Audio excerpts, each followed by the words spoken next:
Joe, I'm going to pull you in, okay? So you got a question about, random question. How do you tell a woman that you're a virgin? I know Rolla says not to reveal your notch count, but I'm late to the game. Does that change things? I'm 26. So, you got a chick in mind? You're seeing somebody? Like, what's the deal here?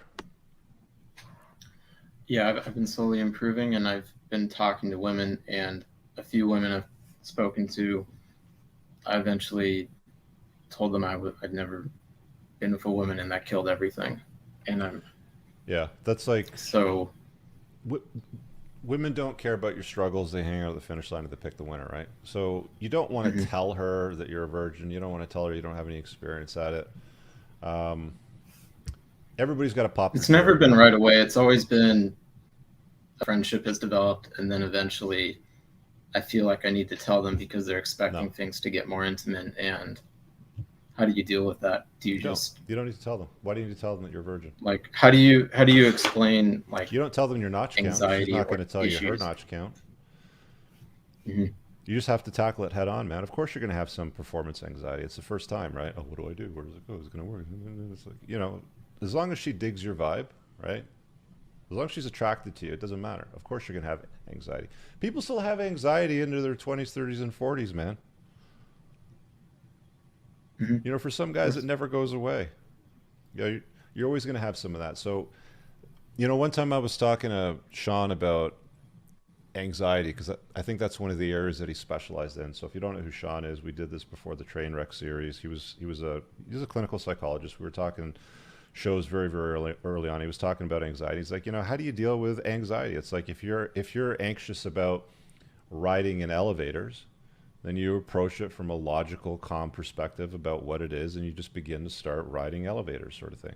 It's the same thing with women, in dating and intimacy. Like, if you're anxious about what that's going to look like, you just calmly approach it from a logical, like, this is not going to be the one and only time. There's going to be hundreds of thousands of times where you're going to get into it, right?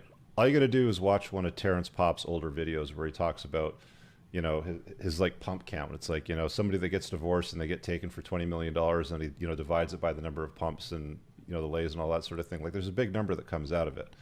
It's going to happen, and you have to be okay with it happening, and you're going to have to be okay with a little bit of anxiety around it. It's like, whatever, man. It's like anything else. The first time you took your first math test, the first time you got on a school bus to go to elementary school, the first time you took your driver's license test, the first time you go right down the list, right? There's a first time for everything. You're not going to do it great. You're just going to get on with it and do it, right? Hmm. And Okay. not hold Thank you, Rich. yourself, yeah, and not beat yourself up too badly about it, because at the end of the day, it doesn't matter. It doesn't matter. It really doesn't matter, to be honest with you. I bet, guys, in the comments right now, how many of you got Moff, got Jaron, got Skylar, got all these guys in the chat? How many of you guys can honestly say that you can remember any of the anxiety you had, or it still bothers you, or you're still hung up on it to this day? I mean, you've probably forgotten about it completely. I can go back and think. I think I was like 19. I was definitely about 19, right? When I popped the cherry. And it's like, was I anxious at the time? Absolutely. Do I remember any of it? Is it hung up on me? Do I really care about it today? It's long forgotten. Yeah, look, give it a good giggle, long forgotten. It's a joke. It's like a stand-up comedy. You go watch a show, you have a laugh, you get over it, you go home, you forget about it. You'll be all right. Okay. All Thanks. right, Joe.